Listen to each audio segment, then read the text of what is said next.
কি হলো সাপে আসো। এই আদাটা খেলাম, এটাই উপকার হলো আমার।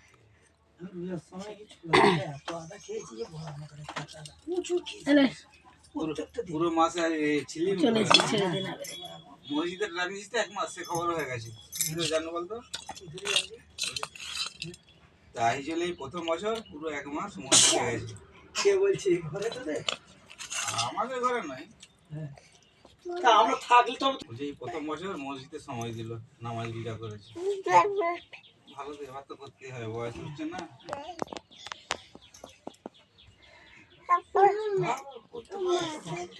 একটা মাস সমস্যা শুয়ে দে এটা ওটা চলে এলো। সবাই কি করে কেউ বলে না পাহাড় পর্বত পায়ে হয়ে গেছে। এখানে হাঁটার গাড়িটা সেট করে নেবো না, একদম পুরো ছিলে পুকুরে বলতো।